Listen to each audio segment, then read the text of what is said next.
Alors Patrice, des bénévoles, il en faut énormément et pas trop difficile à trouver?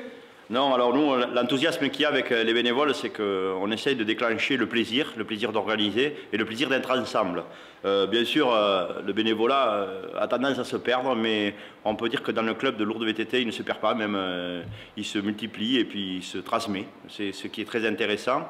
Et ce que je veux dire au niveau des bénévoles, c'est que on a du plaisir tous à se retrouver le dimanche, malgré la pluie, malgré les difficultés que l'on retrouve bien sûr en tant que bénévole.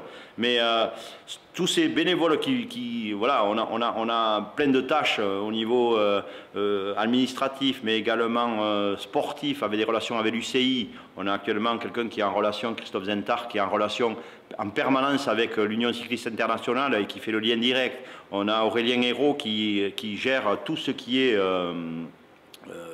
relation avec les exposants et les teams internationaux. Ensuite, on a Raphaël Pomiès, bien sûr, qui lui chapeaute tout ce qui est piste et tout ce qui est marshall, voilà. Ensuite, on a Jean-Michel Abadi, un rôle extraordinaire. Jean-Michel Abadi qui s'occupe de la sécurité. On a réussi à avoir les pompiers du SDIS et la Croix-Rouge qui vont assurer la sécurité sur la piste du public et à la fois des pilotes. Également avec Cathy Gamel du Haut-Acam qui a amené une équipe extraordinaire de bénévoles secouristes, pisteurs du Haut-Acam et autres qui vont venir nous entourer. Voilà, on a créé aussi et on a multiplié nos partenariats avec le paddock sera surveillé par une école qui a une formation de vigile qui est l'école de la CED de Tarbes avec une classe de BTS.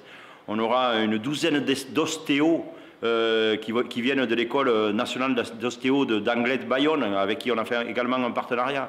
Voilà, tout ça, on a multiplié des actes généreux et pour une cause, c'est-à-dire qu'accueillir à Lourdes, Lourdes, il y a toujours un message de générosité et on le retrouve un petit peu là-dedans avec cette façon d'accueillir pyrénéenne. On va recevoir le monde entier, mais on veut les recevoir avec des petits fours.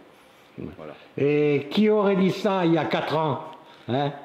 Il y a 4 ans, c'est un rêve, et puis moi je dirais même plus, puisque nous on a 24 ans, le club a 24 ans cette année. Il y a 24 ans, quand une bande de copains a créé ce club, ils étaient à